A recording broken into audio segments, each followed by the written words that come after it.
John Salona here on assignment for The Nugget, the newsletter of the Golden Gate Region Porsche Club of America.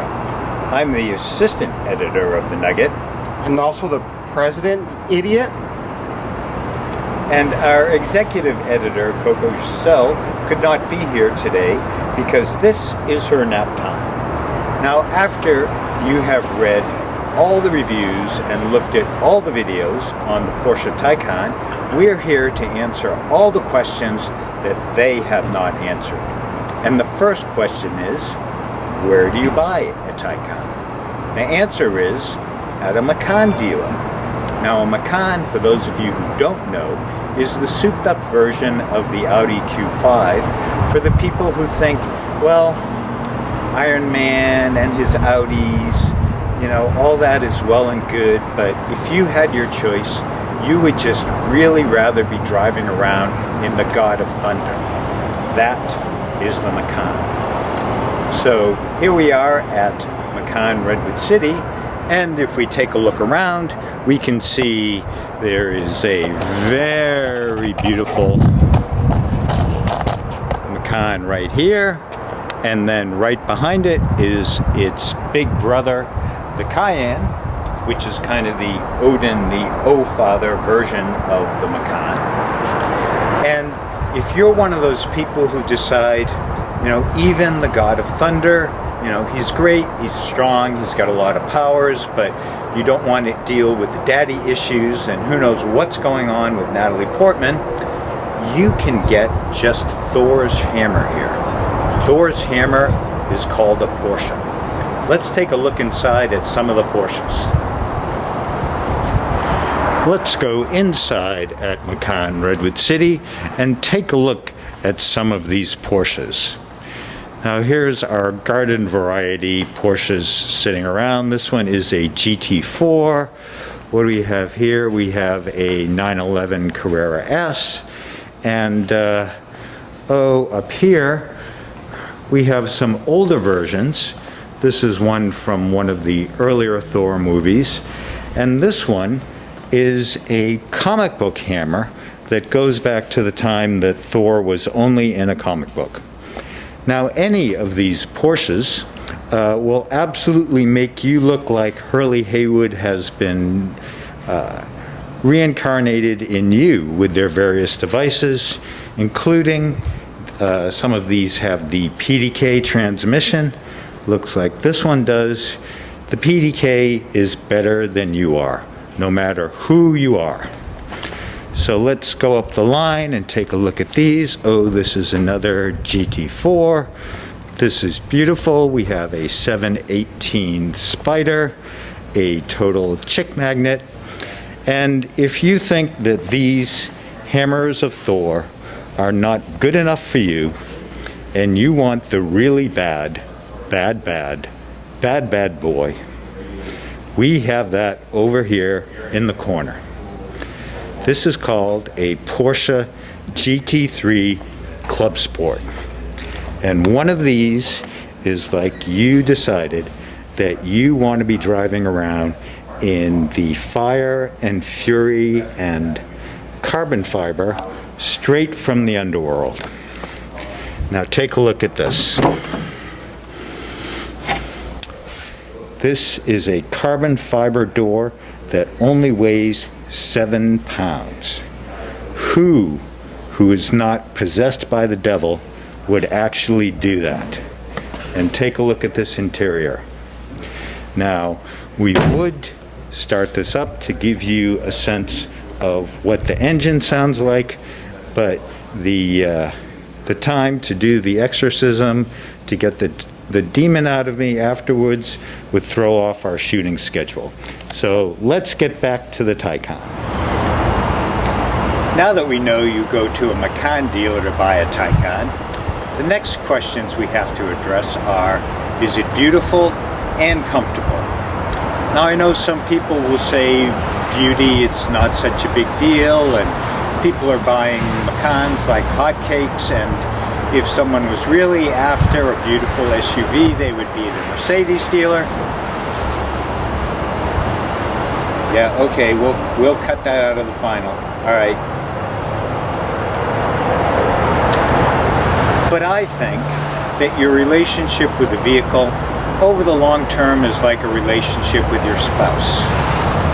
As the years go by, it's just better if you have beauty and comfort. So let's just take a quick look, and what do you think? Do you think this is a beautiful vehicle?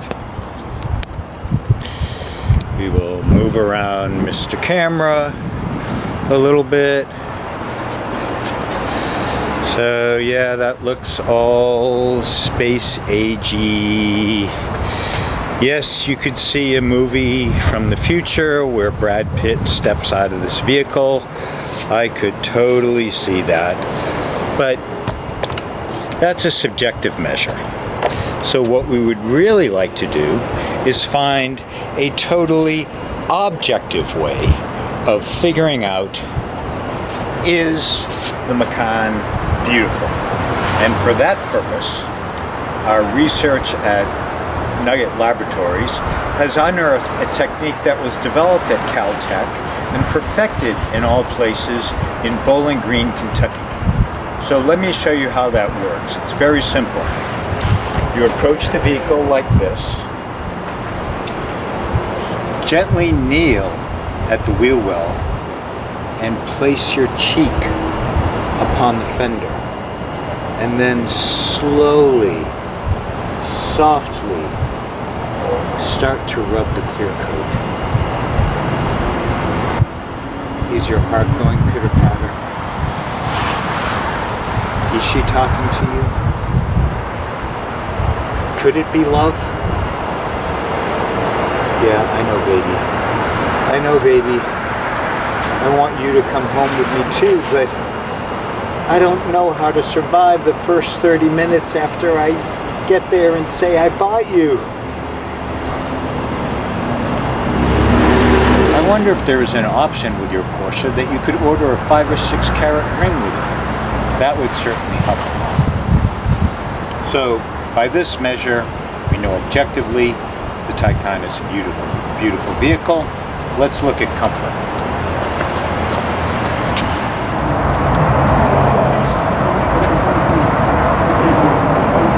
Now here we are inside the Taycan, and yes, it is very comfortable. The seat is comfortable, everything fits really well. For the first time, Porsche has included a big gulp holder, which they do not include in the sports cars, and it's remarkably free of buttons. There are a few buttons which I'm sure they do something useful. I really don't know what they are. I'm sure you can look it up in the manual, because for my purposes, the only essential controls for a car are the mirrors, the steering wheel, the throttle, the brake, and ventilated seats. And if I look, this indeed does have ventilated seats, so we are good. So let's now take a look at the back seat comfort.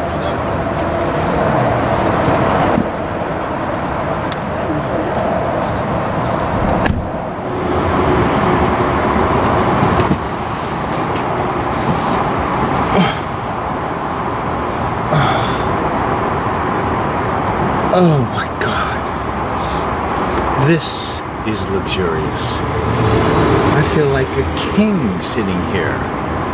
And there's plenty of space from the Porsche foot garages, which, in case you're wondering, is that little hole they made in the battery for extra foot room. I wonder if, as you get going, you can get the foot garages to heat up and vibrate. Probably an app on your cell phone. Gosh, I think the air is blowing cold. There's only one more thing I could wish for. Do they have it?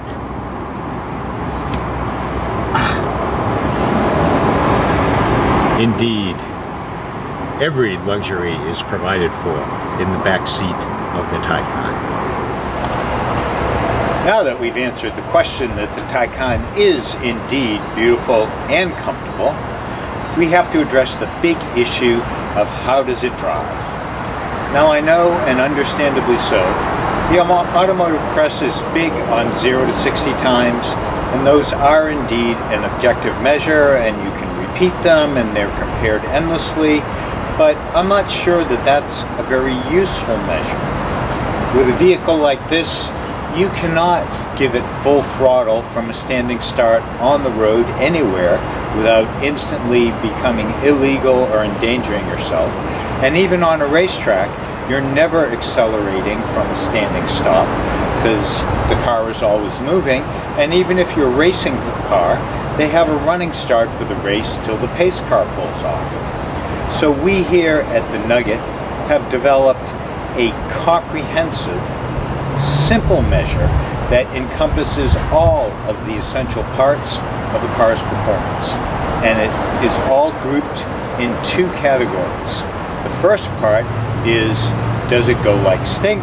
And then the second part is, can you drive like they do in Bad Boys? Let's address each of those in turn. To determine if it goes by like stink, we use a very sensitively calibrated scientific instrument known as a stinkometer. Here is one right here. I'll bring it close to the camera so that you can see it.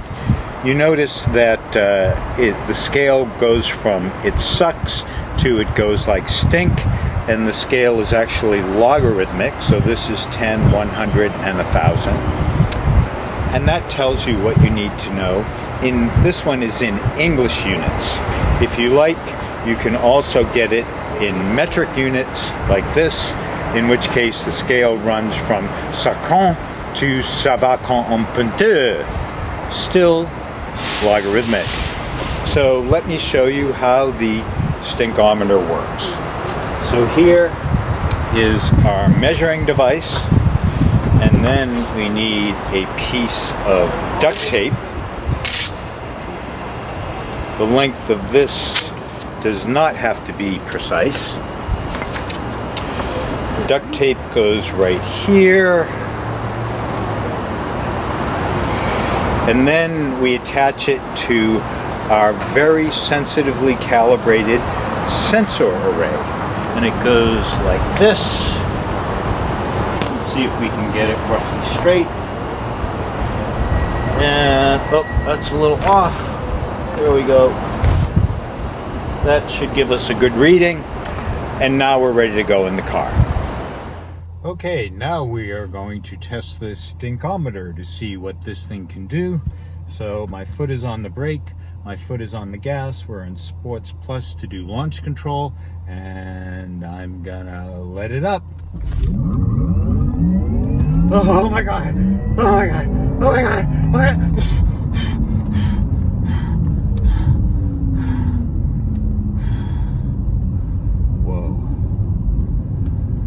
Do we have any cigarettes?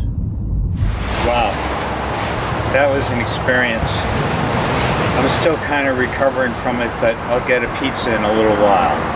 So let's see what kind of an instrument reading we got. And we'll pull off our stinkometer. And let's see, well, if you take a look at this, it looks like the goes like stink end of the scale has actually caught on fire and completely burned off. So, you know, what can I say? Enough of the subjectivity. That's about as definitive a result as you can get in science. So the other part of performance that we need to get, now that we know that it goes like stink, is can you drive it like they do in Bad Boys?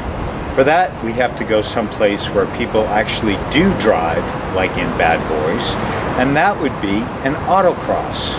If you've never driven one, a course is set up in a big flat open space with orange cones. Cars go one at a time to do timed laps, and it's a very safe way to learn away from the street and the freeway how to drive your car safely. And one of the best, cheapest ways to do that, once you have your Porsche, is join the Porsche Club of America and go to one of their autocrosses. So we're going to go to an autocross now for one of the most hardcore Porsche clubs in the nation. That's the Golden Gate region, which is a region that often wins the Porsche Club of America National Championships. So let's go to an autocross and see if we can find someone to drive the car like they do in Bad Boys.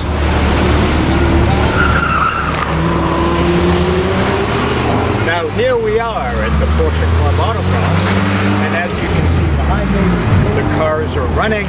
The drivers are starting to familiarize themselves with the course. So let's get the car here, and then we'll find our two drivers to give it a whirl. And here comes the Taycan, dropping out of warp drive there in the corner. She's decelerating into sublight. What a beauty as she pulls into our world-famous autocross site, the Cow Palace. Alrighty. Here we are at the Porsche Club Autocross. They're taking a lunch break, and we've managed to find a couple of drivers to drive the cars.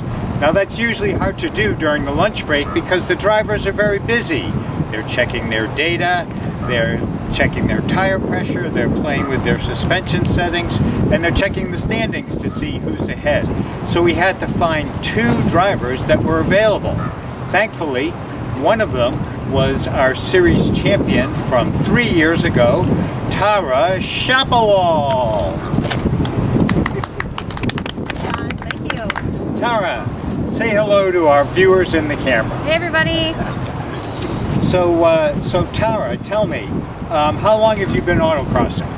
I've been racing, this will be my 5th year, and we do anywhere between 20 and 40 events a year. Great. And tell me about your regular ride here. So this is Stormy. She's a 2010 Cayman S body, and we highly modified her, so she actually is the first 987 Cayman to have a 2019 GT3 RS engine in it. Wow, and your intern Steve did that, right? Yeah, my fiance Steve, also my intern. Yeah. So he's my driving coach. He does amazing. He and I work very closely together. We take alternating runs, and you know, it's always about improvement, right? So he'll take a run, give me feedback. I'll take a run, he'll give me feedback, and you know, we love the sport together. Well, great. That's an amazing thing that he actually, I think that engine, they have to turn it around to face it the other way to get it in the car, Yep. which is entirely non-trivial. And you've been driving here, how many laps did you get in this morning? We did 6 laps this morning. Okay, and we did a little orientation drive around so you could Yep. find the switch for this ventilated seats, which is very Exactly. important. So you have your helmet and you're ready to go. Yeah, let's go. Okay. I've been only on the track up there. Okay, here we go. I hear it, I hear it. I love the thing.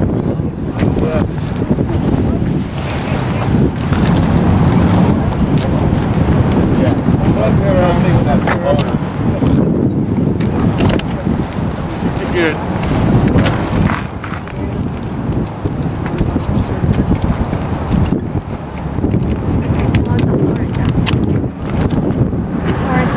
Watch out, this is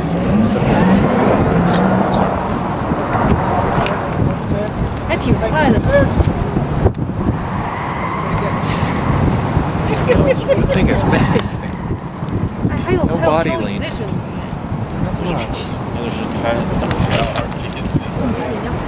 Took it easy through there.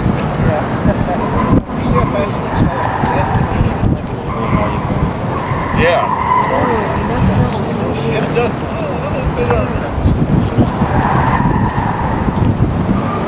Are we timing this thing?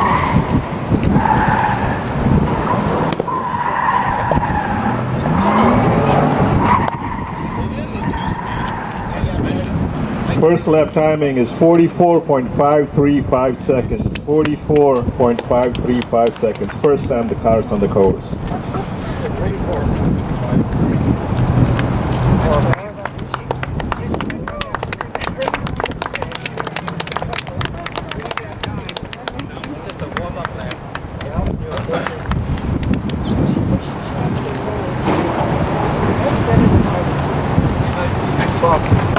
Steve's getting in. Put 4 people in the car. Here we go. It'll do it. Watch the head clearance in the back seat, though.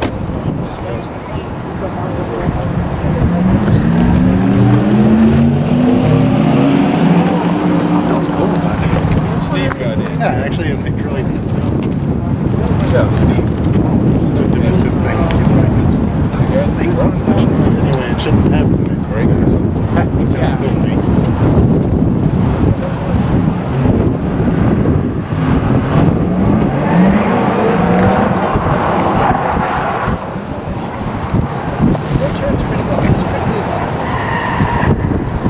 She's on it now.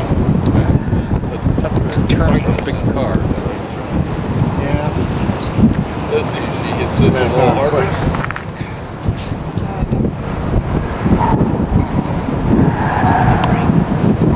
He broke a little more.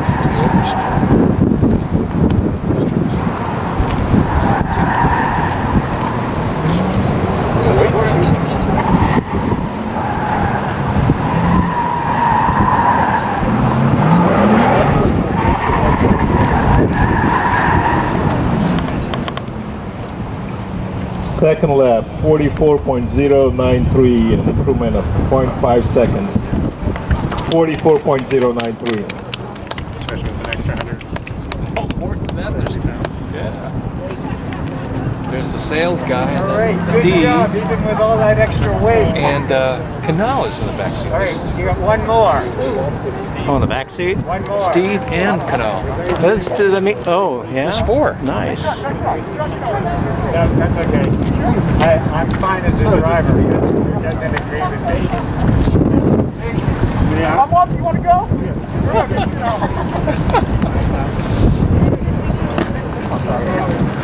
That's payback for being autocross chair.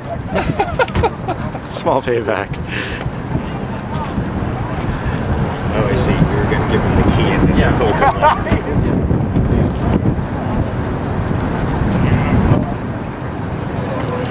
Okay, now this is a severe handicap. This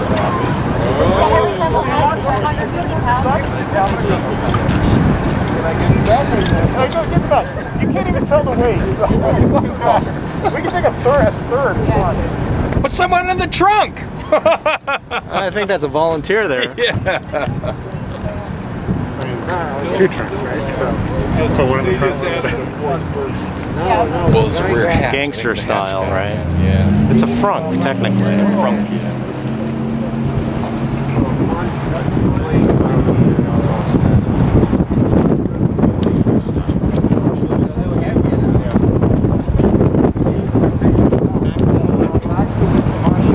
Oh, Steve moved up to the front. Here we go.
That's it?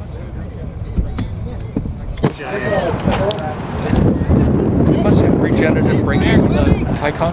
Quite a bit. Yeah, I'm sure, yeah. That's something I turned 75. Alrighty, good job, Tara. Thank you. That was 3 hot laps. What was the time for the last lap? That's intense. So, what did you think of it compared to your regular ride? Oh, it's completely John different. holding a carrot? You can feel the weight, but you can also feel that it's a rocket ship.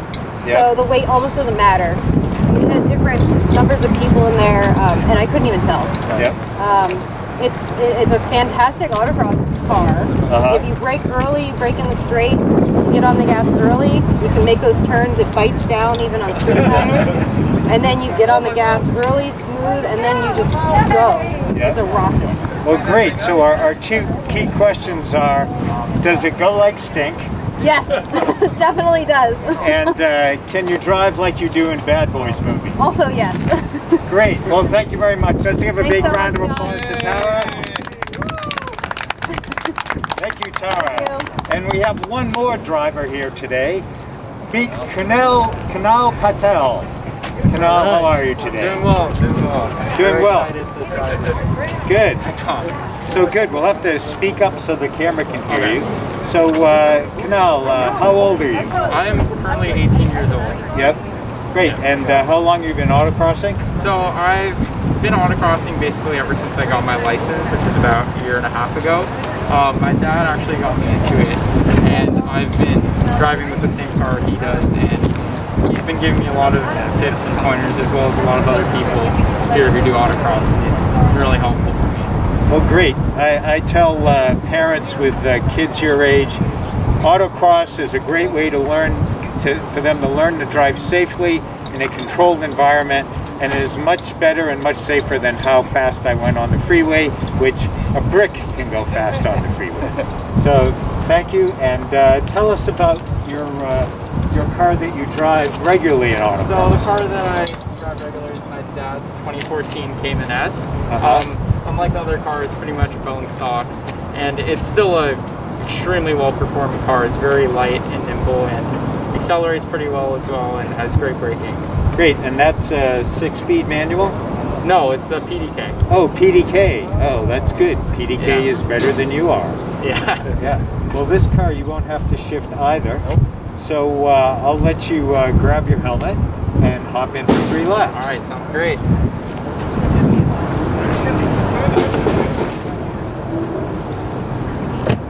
Hey, Canal, if you break it, you're going to have to wait to start college.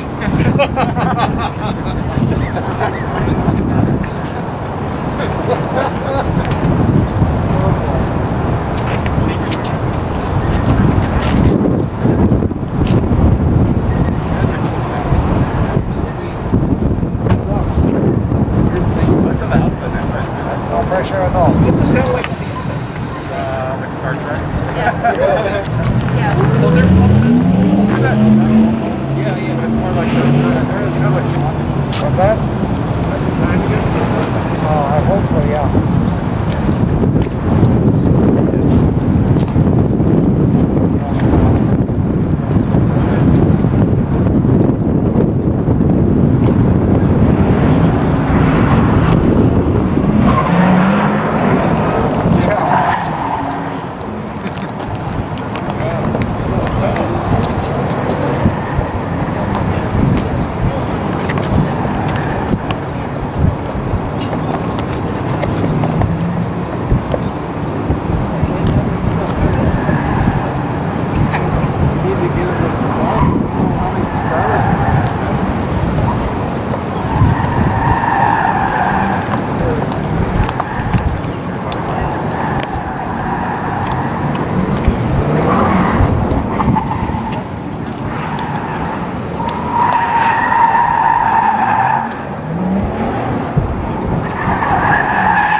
Not holding back. Unbelievable acceleration. Very good, yeah. 46.5.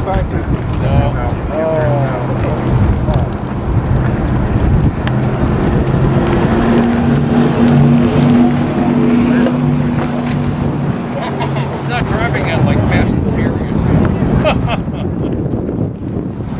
That was a great spot.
good deal. Great.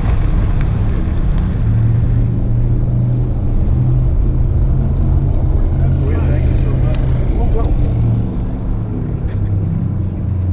we can check the best 1G4 flavor. Yes, exactly. We can. Yeah, that would be good. All right, everybody, let's give a big hand for Canal. Good job.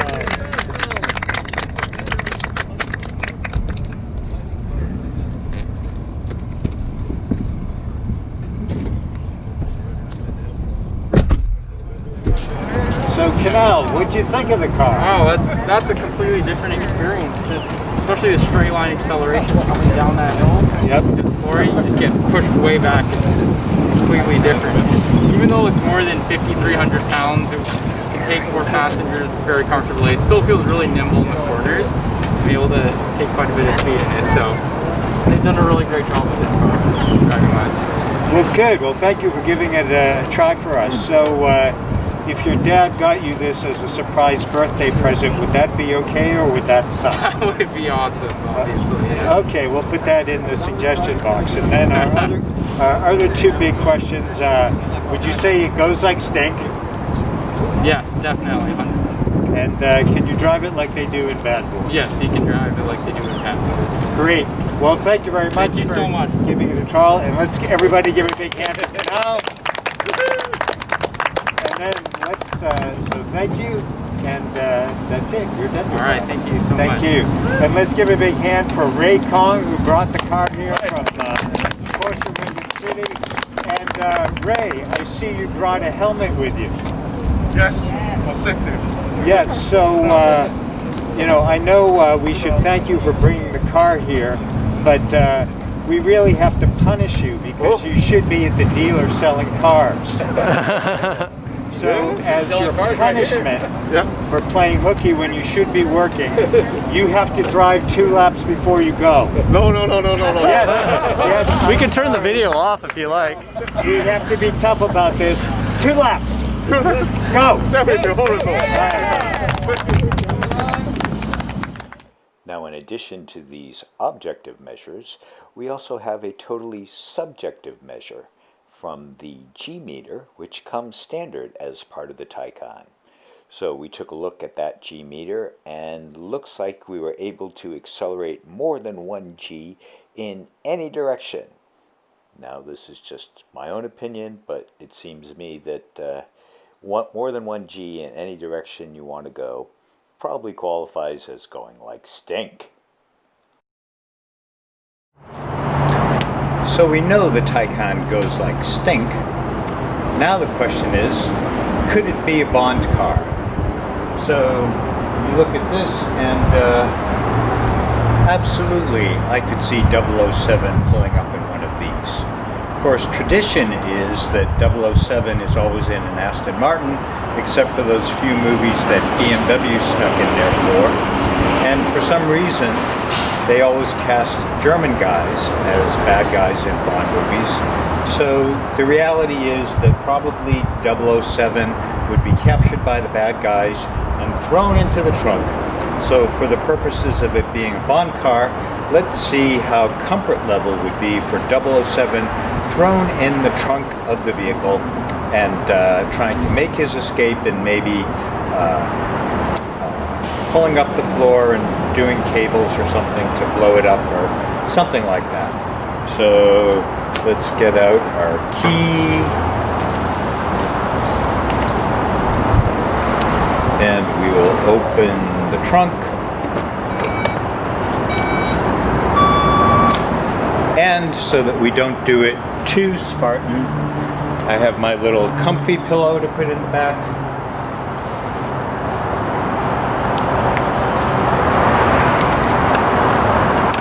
And I have an LED lantern so we can film in the back. So let's get in, and then my trusty assistant will take us for a little drive. So I'm going to put this here. And we'll leave this here. We'll get that in a minute. Just leave this running and edit it.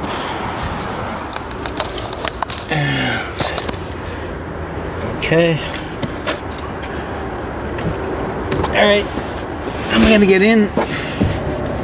Oh, it's a tight fit.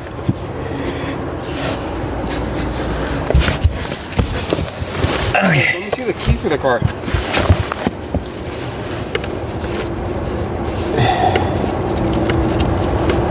Here you go. Okay. Ready? Go.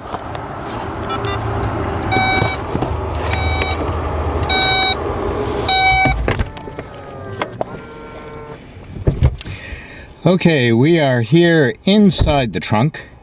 I have no idea what this shot looks like, so we're just gonna have to go it. And let's see, we'll tootle down the road a little bit. And gosh, I'll scoot around. And it's surprising. This is actually pretty comfortable. And we have good room here. I could very easily get out of all my restraints, rip up the floorboard, and do some mayhem. And let's see, we're going through our little section in the test drive right now.